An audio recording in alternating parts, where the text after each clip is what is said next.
nawe uba utangiye gushidikanya ubugiraneza bw'Imana. Imana iradukunda kuruta uko twikunda. Igukunda kurusha uko umubyeyi wawe agukunda, igukunda kurusha uko ukunda abana bawe, iragukunda. Wagira ngo abe ari twe twirwanaho gusa, ntabwo twamara kabiri. Niyo yaduha ubushobozi ngo ngaho twirwaneho. Imana itwitaho. Kumva hari ibintu ubwo ikubujije ko iri kukugomwa ibyiza, uba ukoze ko bita gushidikanya ubugiraneza bw'Imana. Niko katumye Adamu na Eva, ubwo ni kamwe. Aka kabiri, mbese uko kwemera inama za Satani ngo babwire ngo yarabagomwe ibyiza, dore nakiriyeho ndi kuvuga kandi ntavugaga ndi inzoka, iyo mukiryaho si uko muba mumeze, kubabuza ko ari kugira ngo mutazatera imbere. Ubushidikanije ubugiraneza bw'Imana. Aka kabiri, bashidikanije ijambo ryayo, ntabwo bizeye ijambo ryayo. Ijambo rivuze ngo gupfa ntimuzapfa, bakarisimbuza gupfa muzapfa. Bari bashidikanije ibyo Imana yavuze. Ikibabwira ngo nimukiryaho muzapfa, naho Satani akababwira ngo nimukiryaho rero, nimuramuka mukiriyeho ntabwo muzigera mupfa, ahubwo muzarama nk'Imana. Bakumvira ibyo Satani ababwiye, bagashidikanya ibyo Imana ibabwiye, ni ukutizera ijambo ryayo.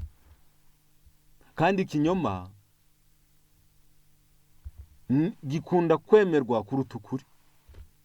Na Satani uzi kubesha kuruta abandi, ngo ntabwo ikinyoma gusa kijya gifata iyo kitarimo ukuri guke. Bagombaga rero ubwo akibabwira ngo ubwo rero ahubwo ntimuzapfa muzabaho, yari ari kubabesha. Nibyo bemeye. Ubwo bari bagaragaje kutizera ijambo Imana yavuze. Aka gatatu ngo banze ubutegetsi bwayo. Irabategeka iti ntimuzaryeho, ngo tuzaryaho, banaryaho. Ibyo yabategetse ntabwo bari bumviye, ari nako kagengo turi kwiga. Ubwo bakoze ibintu bitatu, bashidikanije ubugiraneza bw'Imana, banga kwizera ibyo Imana yavuze, banga kumvira itegeko yabategetse. Ibyo nibyo bijya bigira umuntu umunyabyaha. Nibyo byagize Adamu na Eva abanyabyaha, natwe biracyatugira abanyabyaha. Iyo Imana ikubujije ibintu, ujye umenya ngo irabimbujije, indusha kumenya ibyiza, ntukibwire ko ikugomwa. Tugomba kumvira ngo kandi kumvira kw'igice Imana ntizi kwemera. Ngo ntiyadusaba ibyo tutashobora, kandi ntiyakwemera ibyo dushoboye tukabiha igice. Bakinguye irembo ry'ibinyoma byose n'ubuyobe bwose, bitewe n'impamvu eshatu. Bashidikanije kugira neza kw'Imana, ntibizera ijambo ryayo, banga kumvira ibyo yabategetse. Nibyo byagize ababyeyi bacu ba mbere abanyabyaha, ni nabyo bikitugira abanyabyaha kugeza ubu. Tugomba kumvira tutajuyaje. Abisirayeli bari kuva mu Egiputa, Abisirayeli bari kuva mu Egiputa, bayobowe n'inkingi y'igicu. Aho yerekeraga hose niyo yabayoboraga. Ni ukuvuga ngo inkingi y'igicu yabarindaga izuba nijoro, nimugoroba ikababera urumuri. Iyo yahagararaga barahagararaga, yagenda bakagenda, niyo yabayoboraga.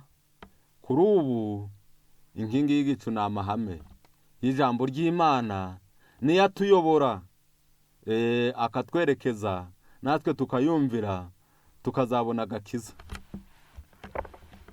Mu gitabo cyitwa Ivugabutumwa, paje yaho ni ya 500. Igitabo kiravuze ngo tugomba kumvira nk'abasirikari. Buriya mu bantu ku isi bumvira, abasirikare baza ku mwanya w'imbere. nta tsinda ryumvira, nta bantu bumvira nk'abasirikare. Igitabo rero cyabatanzeho urugero. Haranditse kuri iyo paje mbabwiye ya 500 y'icyo gitabo, haranditse ngo umusirikari mwiza wese arumvira kandi yihutira kumvira itegeko ry'umuyobozi we, keretse umusirikari mubi, ubwo we ntiyumvira.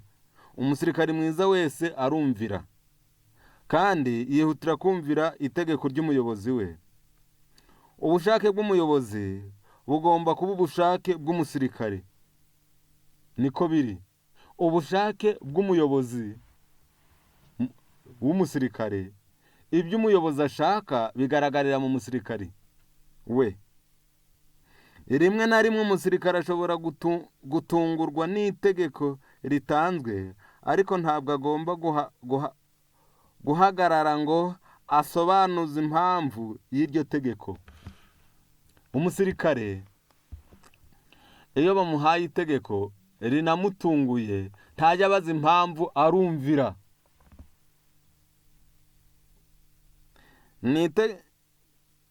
Niba itegeko ry'umuyobozi we rinyuranyije n'icyifuzo cy'umusirikare, ntabwo agomba gushidikanya ngo abyinubire, ngo avuge ngo nta bitunganye mbonye muri iyi migambi kandi nta kamaro kabyo.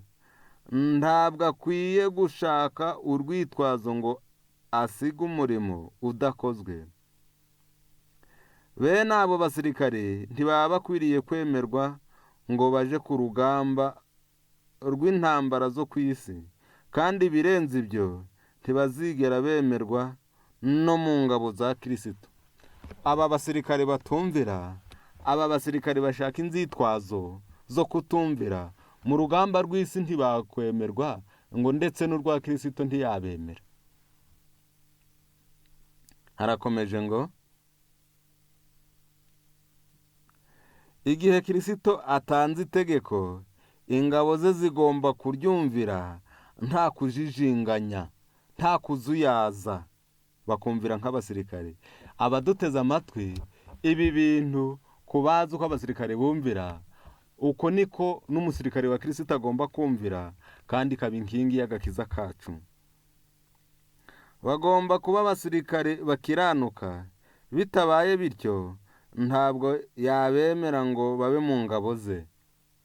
Abatumvira ntabwo Kristo yabemerera kuba mu ngabo ze.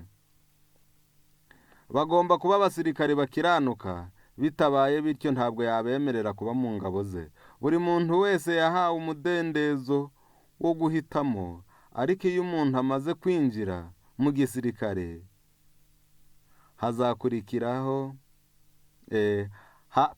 iyo amaze kwinjira mu gisirikare haza gukira cyangwa gupfa, asabwa kumvira adakebakeba. Yaba hano hantu mwari muhumvise. Iyo umuntu wenda ibihugu bitarimo intambara, umuntu ajya mu gisirikare ku bushake. Ndavuga ibihugu biba birimo intambara, bakaba bafata abantu ku mbaraga bakabajyana mu gisirikare, ariko ahandi ho barebera ko wujuje imyaka, bagakora n'ibizamini, ari weho wijanye. Niho bavuze ngo buri wese yahawe umudendezo wo guhitamo, ariko iyo umaze kwinjira mu gisirikare, yaba gupfa no gukira, usabwa kumvira udakebakeba. Abantu binjiye mu gisirikare cya Kristo bari bafite umudendezo wo kwemera ubutumwa cyangwa kutabwemera. Bamaze kubwemera,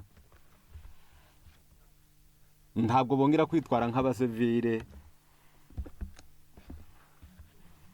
Urumvira byanze bikunze, ntabwo wongera kwitwara nka mbere utarinjira mu gisirikare. Birashoboka kwinjira mu gisirikare uba ufite umudendezo, ariko wagize umudendezo wo kwinjira, ariko wo kuvamo ntabwo ubusa no kwinjira. Nicyo kivuzwe. Byanze bikunze, yaba ari ugupfa no gukira, umusirikare wese asabwa kumvira adakebakeba. Buri mukristo wese ngo agomba kumvira Yesu, kuko umusirikare yumvira umuyobozi we. Ababaye abasirikare, abajya bababona nta muyobozi ugomba kwanzura. Twasomye ngo ubushake bw'umusirikare w'umuyobozi we, ubushake bwe bugaragarira mu basirikare ayobora. Ubushake bwe bugaragarira mu basirikare ayobora. Ubushake bwa Kristo buzagaragarira mu bayobora. Ubushake bw'Imana buzagaragarira mu bayobora. Ibitabo ni iki cyitwa ivugabutumwa.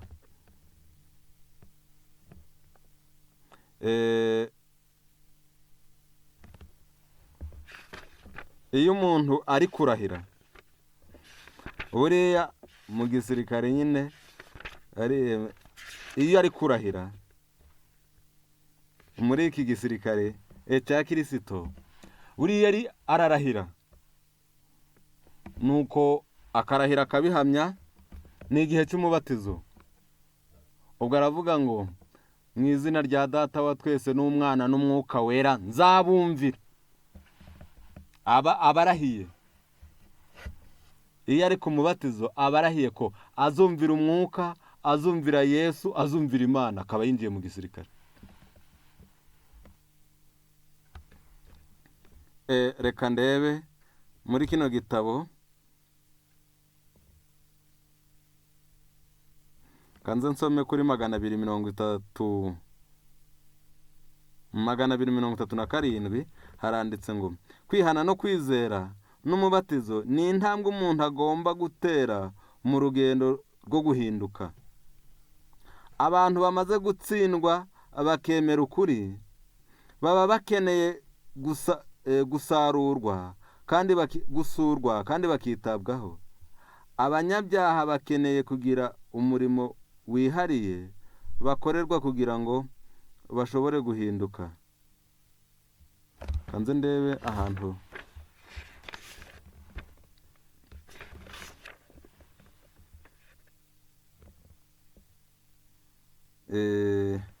kanze ndebe 243 ko ariho hari amagambo nshaka. Haranditse ngo iyo umuntu wizeye amaze gukorerwa umuhango wo kubatizwa aba agomba kuzirikana ko yiyeguriye Imana, yiyeguriye Kristo ndetse n'Umwuka wera. Iyo umuntu amaze kubatizwa aba yabirahiriye ko yiyeguriye Imana, yiyeguriye Yesu ndetse ko yiyeguriye n'Umwuka wera, ko azabyumvira bikamuyobora. Ubushake bw'Umwuka, ubushake bwa Yesu, ubushake bw'Imana bukajya bukugaragariramo, uzaba uri umusirikare wumvira. Buriya kuri iyi ngingo turiho, umusirikare utumvira ntabwo yagikora. Umusirikare utumvira ntabwo ashobora kugikora. Ntiyakora igisirikare, ntibamutunga, ntibamubana, ntabwo byashoboka. Rero natwe baratubwiye ngo iyo umuntu ari umusirikare, iyo wemeye ukayoboka Imana, ugomba kuyumvira nk'uko abasirikare beza bumvira abayobozi babo. Iyo umuntu abatijwe yemeye iby'Imana, aba yinjiye mu gisirikare cya Kristo, akumvira Imana, akumvira Umwuka, akumvira Yesu, ukemera inama zabo, ukemera kubiyobora. Ubu ubaye umusirikare mubi igihe utemeye ubushake, ibyo warahiriye ntubikore. Niyo mpamvu umuntu wese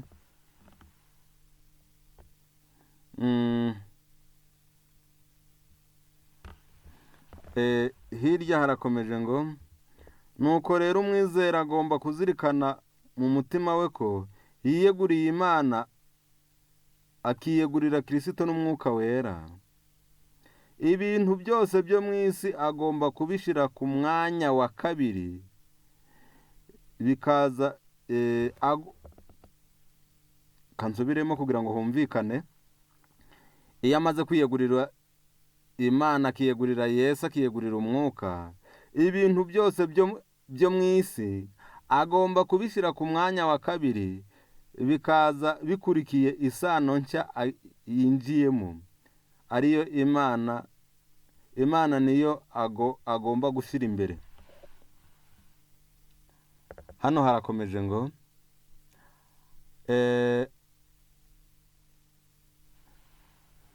aba yarahamirije ku mugaragaro ko mu mibereho ye atazongera kurangwa n'ubwibone no gushayisha.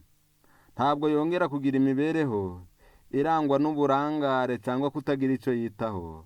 Aba yiyeguriye isezerano ry'Imana, aba yarapfuye ku by'isi, aba agomba kubaho kubw'Umwami, akamukoreshereza ubushobozi bwose yahawe. Ntazigera yibagirwa ko afite ikimenyetso cy'Imana, kuko ari umugaragu w'ubwami bwa Kristo, kandi akaba ari n'umwe mu basangiye kamere n'Imana. Aba agomba kwiyegurira Imana wese uko yakabaye, ndetse n'ibyo afite byose, agakoresha impano zose yahawe kugira ngo izina ry'Imana rihabwe ikuzo. Iyo umuntu abatijwe, iyo umuntu agiye mu by'Imana, agomba kumvira nk'abasirikare.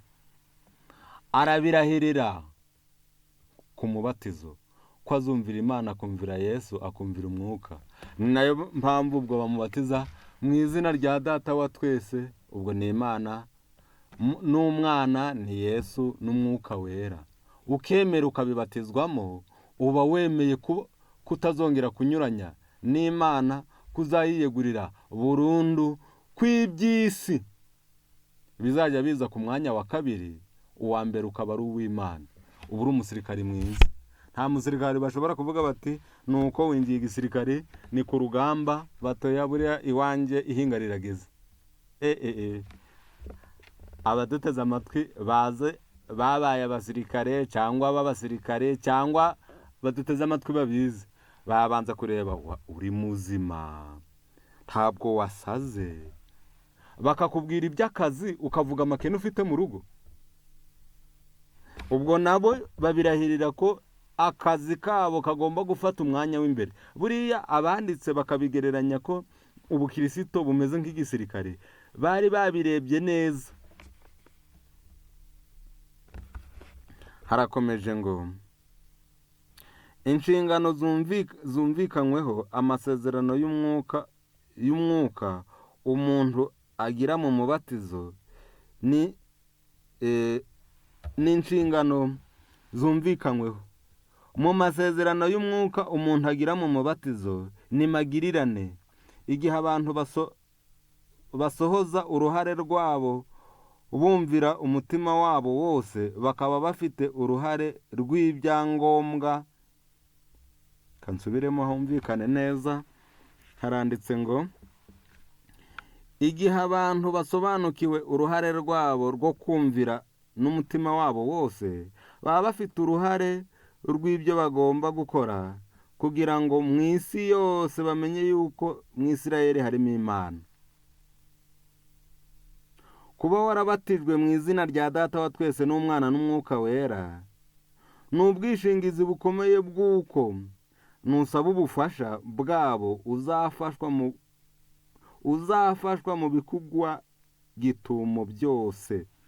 Niwumvira Umwuka, ukumvira Yesu, ukumvira Imana n'umutima wawe wose, ngo ni ubwishingizi yuko nawe nugira ibyo ubasaba, wabisaba bazakora ibishoboka byose ngo bagukize ibyakugwirira gitunguro byose. Uwiteka azumva kandi azasubiza amasengesho y'abayoboke be bamaramaje, bikorera umutwaro wa Kristo, kandi bakagira kwiyorosha kwe no kwicisha bugufi kwe mu ishuri rye. Iyo iyi ngingo yitwa kumvira, reba umusirikare ukuvuga ngo buriya njya gukorera igisirikare igihe nukumva nabishatse, ntabwo yabamo. Si n'umusirikare muzima. Ahubwo yinjiye mu gisirikare, uko yitwaraga ari umusivile, birahinduka, aba yabirahiriye, barabimwigisha kuko kiza ku mwanya w'imbere. Niyo umuntu yari umupagani akinjira mu ishuri rya Kristo, akinjira mu ngabo ze, aba atandukanye n'uko yahoze. Ibyo bigatuma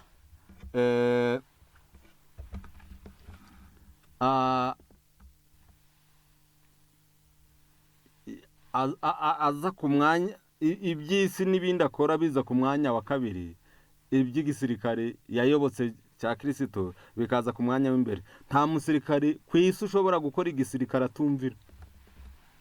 Ibyo byo ntibibaho, yaba atakiri, ntibamukoresha, ntibamugira, ntiyaba we.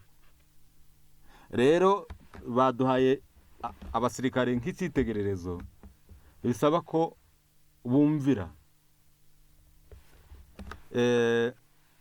Tugomba kumvira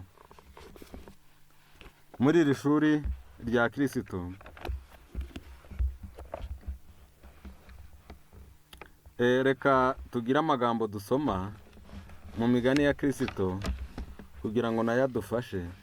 Iyo umuntu atangiye imibereho yo kwizera, agomba kumvira nk'umuntu winjiye igisirikare.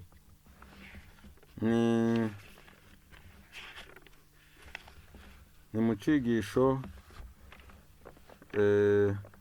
ni imigani ya Kristo,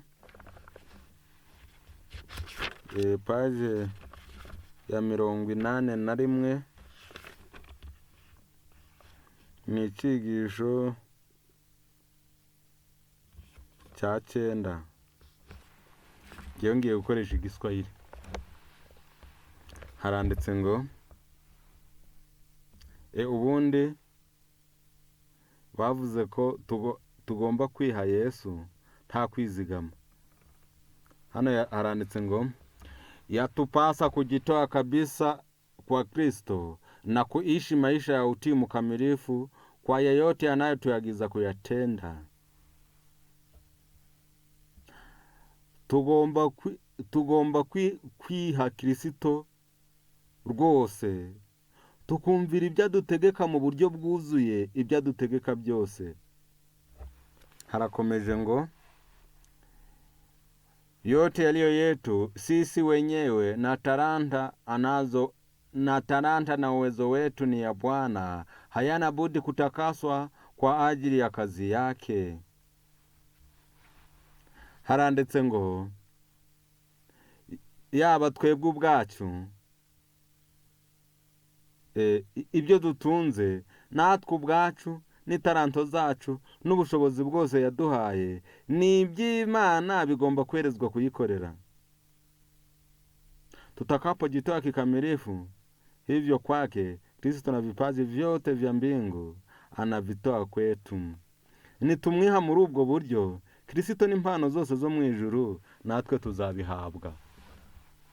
Nitumwiha dutyo, Kristo n'izindi mpano zose zo mu ijuru, ubwo niho twasomye ngo iyo ubaye umusirikari mwiza, ukumvira, ugashira iby'Imana imbere, ngo nimagirirane, natwe igihe tuzakenera umwuka na Yesu n'Imana, ngo tuzabihabwa mu buryo bwihuse. Noneho kuri paji ya 67 ho hiki gitabo, hari kutumvira iby'Imana idusaba binyuriye mu kumvira ijambo ryayo, bituma hari ibyo tutageraho. Haranditse ngo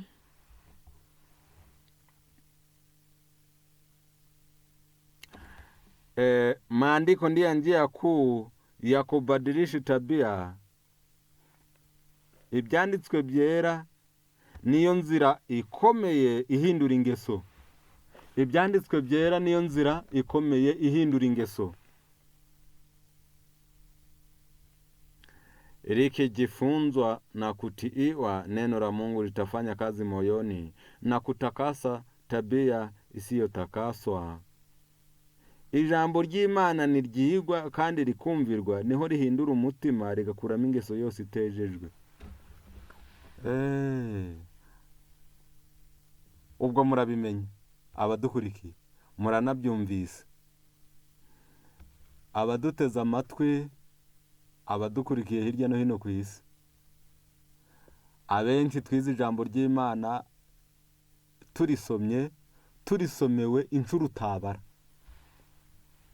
nyinshi ku buryo udashobora kuba ukizizirikana. Ariko hari igihe umwaka ujira undi ukaza, ngo ugasaza mu myaka mu by'umwuka ucambaye renge cyangwa indi myambaro y'impinja. Nta kindi cyabiteye, ngo twize ijambo ry'Imana gusa ntitwaryumvira, kandi iyo utaryumviye ngo ntabwo tirihindura umutima.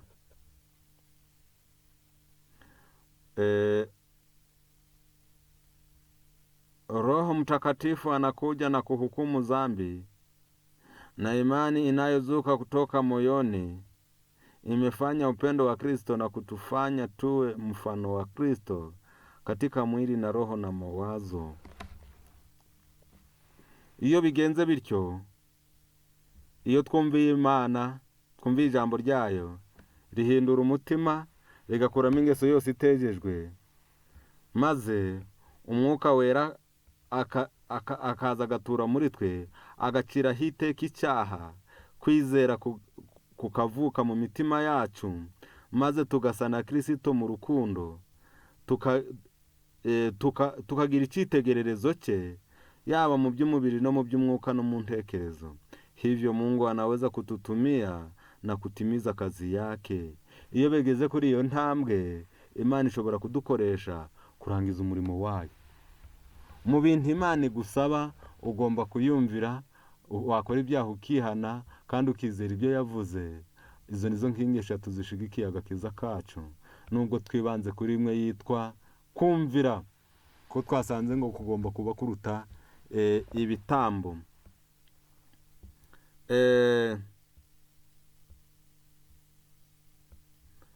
Harakomeje ngo uwezo huo tukiupata umefanya kutoka ndani hadi nje, tukiongozwa kuwapatia wengine ukweli ili tulioupokea na sisi. Iyo bigenze bityo, tugira ubushobozi buturuka imbere mu mitima yacu bukagaragara inyuma, bigatuma n'abandi bamenya ukuri twamenye, maze nabo ukuri kwagize icyo kutumarira, nabo kukagira icyo kubamarira. Ubusanzwe ubwo basobanuraga igitubura iyo kigeze mu byo cyashizwemo. Ubusanzwe ntawe ukora yaba imigati n'ibindi bishirwamo igitubura, ntabwo ushira inyuma, ahubwo urabivangavanga neza, kandi iyo biri kubyimba bituruka imbere bigana inyuma, ntabwo bituruka inyuma bigana imbere. Ubwo bishatse kuvuga ngo ubukirisito bw'inyuma, nta muntu ujugira ubukirisito nyabwo ngo buturuke inyuma, ngo buzagere mu mutima bwabanje inyuma mu bikorwa, ahubwo habanza mu mutima bukazahinguka inyuma. Tugomba kumvira Imana nk'abasirikare, tugomba kumvira umwuka twabatirijwe kuwumvira, tukumvira umwuka, tukumvira Imana, tukumvira Yesu. Iyo ubatijwe muri ayo mazina, uba urahiye kuzabumvira nabo, kandi ngo nubumvira utazuyaje, ngo nabe igihe uzaba ukeneye ubufasha buruta ubwawe, ngo bazabikora byihutirwa. Kandi impamvu ijambo ry'Imana ritaduhinduye, impamvu ijambo ry'Imana ritaduhinduye, nuko ngo turaryiga ntituryumvire, kandi niko kuri. Nawe reba igihe wigiye, reba igihe wigiye ukaba ukimeze uko wari umeze, wabona rwose utarabaye umusirikare muzima. Ntabwo wabaye umusirikare muzima wumvira atajuyaje, niyo byaba binyuranyije n'ubushake bwawe, niyo byaba binyuranije n'ubushake bwawe,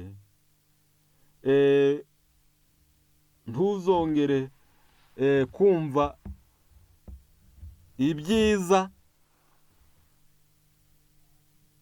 ari ukunyuranya n'Imana, kuko mu gitabo cy'imigani ya Kristo haranditse ngo iyo amategeko y'Imana kuremerera ngo ni ikimenyetso ko utari umukristo. Iyo akubera umutwaro, Yesu we yaravuze ngo yemwe abarushe n'abaremerewe nimuze munsange ndabaruhura, mwemere kuba abagaragu banjye munyigireho, kuko ndi umugwaneza kandi noroheje mu mutima, namwe muzabona uburuhukiro mu mitima yanyu. Ariko ngo barahakana bati ntabwo tuzabikora. Reka uwo ari we wese mu badukurikiye muri uyu mwanya wo kwiga ijambo ry'Imana ryatwerekezaga ku kumvira utajuyaje, ukumvira nk'inkingi ishingiyeho agakiza kawe, tukumvira nk'uko bumviraga inkingi y'igicu, tukumvira nk'uko abasirikare bumvira, tukemera ababatijwe bose bakaba barabyiyemeje bazarebe ko babaye abasirikare beza bumvira. Ibya mbere, umusirikare ibyo wakora byose utumvira ntabwo waba ukibaye umusirikare. Rero kumvira, kwihana ndetse no kwizera, ngizi nkingi zishigikiye agakiza kacu. Yesu yashoboye kumvira amategeko y'Imana maze adusezeranira isezerano riraha rivuze ngo mu gitabo cya Yohana, mu ubutumwa bwiza Yohana igice cya mbere, ndasoma ku murongo waho wa igice cya mbere umurongo waho wa 12, haranditse ngo icyakora abamwizeye bose abakizera izina rye yabahaye ubushobozi bwo kuba abana b'Imana. Abo ntibabyawe n'amaraso cyangwa ubushake bw'umubiri cyangwa ubushake bw'umugabo, ahubwo babyawe n'Imana. Ubushobozi Yesu atanga nibwo bwadushoboza kumvira nk'uko yumviraga. Ntabwo ubwo bushobozi tubwifitemo, tuzabuhabwa nitwizera kandi tukumvira. Azabuduha, ibyatunaniraga tuzabishobore. Nibyo tubifurije, ngo Imana nayo izabiha ababikeneye bose mu izina rya Yesu. Amen.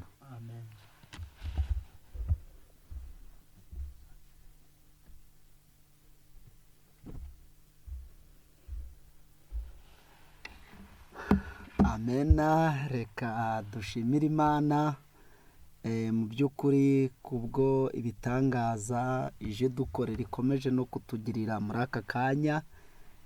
Reka dushimire na mwene data wemeye kuba igikoresho akanyuzwamo amagambo y'Imana, maze tukabasha kumva ko burya mu nkingi zigize agakiza harimo no kumvira, kandi mu by'Imana kumvira kubanziriza byose, kuko haba kwihana haba kwizera umuntu abigira ari uko yumviye nyine iby'ijambo ry'Imana rimusaba. Rero birakwiriye ko batweretse ko umusirikari wa Kristo yumvira atajuyaje. Rero ni intwaro Satani yarwanishaga ayobya abakurambere bacu, ntibumvira, abateramo kutumvira. Uko kutumvira ni intwaro, ni imbuto y'umubi yabibwe na Satani kugira ngo abantu batumvira Imana, kandi kumvira Imana niho agakiza kacu gashingiye. Rero ku bakomeje kudukurikirana, turi ku musozo w'amateraniro yacu. Birashoboka ko wenda haba hari abagize ibibazo.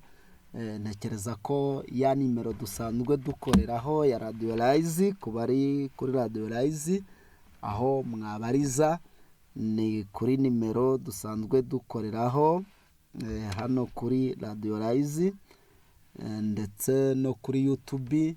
Musanzwe mubizi ko hari nimero mwabarizaho ibibazo mwaba mwagize ku baba bari kuri radiyo rayizi, nayo ni ngombwa ko tuyibibutsa kugira ngo buri muntu wese aje abaza ikibazo yagize. Ni byiza cyane. Ni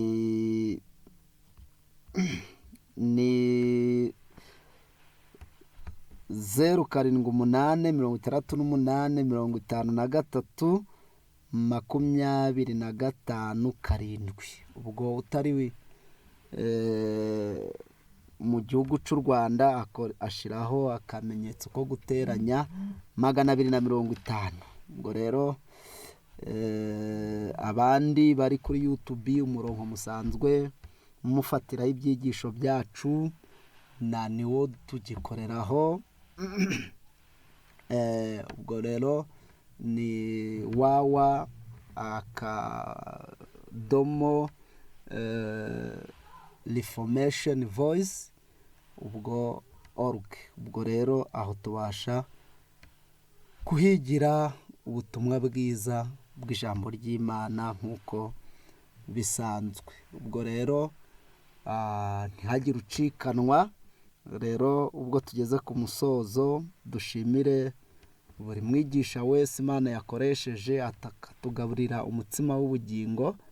noneho dusoze turirimbye indirimbo isoza amateraniro yacu. turaririmba indirimbo y'193. 193 ngira ngo nayo idutegeka kumvira umuntu wese ushaka gutunganira Yesu ngakwiriye kugengwa nawe.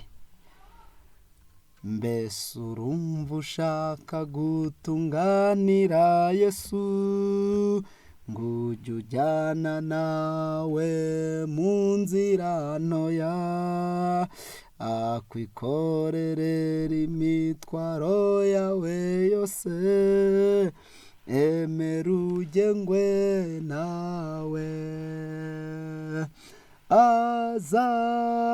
azagutunganya kuboneze, amaraso yakweze w'ibyaha, atwuzuza urukundo rwe rwinshi niwe, mera kujugengwa nawe. mbese urashaka kwa kubatura mu byaha, ngwaguha amahoro yo mu mutima, aja kuramira we guhora ugwaguza, emera ugengwe nawe. azagutunganya kuboneze, amaraso yakweze w'ibyaha, akwizuza urukundo rwe rwinshi niwe, mera kujugengwa nawe. mbese urashaka kugabana k'ubugingo, ngo wibere mu bwami bwo mu ijuru, urashaka kumara maza muri byose, emera ugengwe nawe. azagutunganya kuboneze,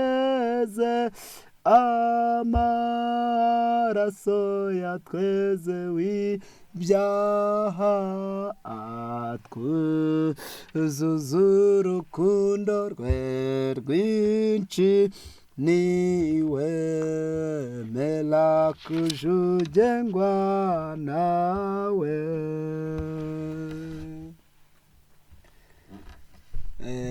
reka rero duce bugufi maze dusenge Imana, ariko n'iyi ndirimbo tuyikuremo icigisho, kuko yatubwiraga uko mu by'ukuri dukwiriye kugengwa na Yesu. Kumwumvira niko kugengwa nawe, ubwo ibyo agutegetse ukabyumvira. Reka dusenge. Turagushimye Data mwiza udukunda uri mu ijuru ryera, imbabazi n'ubuntu byabanye natwe. Ushimye ko twiga ijambo ryawe muri aya materaniro, kandi ni ukuri tunyuzwe naryo. Turakwinze ngo imitima yose yadukurikiranye bari hafi na kure, ubahe kumvira ijambo ryawe, ubahe kugira umwuka wo kumvira buri kimwe cyose wadutegetse. Ibyo tudashoboye tuzi ko uzabidushoboza, tugusaba imbaraga, maze twese nitubishobora ntitube nka Adamu na Eva batakumviye, maze tukabishobozwa nawe, tugatsindira aho batsindiwe. Aho Yesu yatsindiye natwe tukahatsindira, tugera ikirenge mu cye, tuzaboneka mu bwami bwawe. Dushima ineza yawe. Ngaho ukomeze ubane natwe, buri wese wadukurikiranye tumusaba umugisha utagabanyije, kandi ukomeze ubane natwe muri byose. Dusabye bike, ibyinshi bitangira ubuntu, mu izina rya Yesu, amen.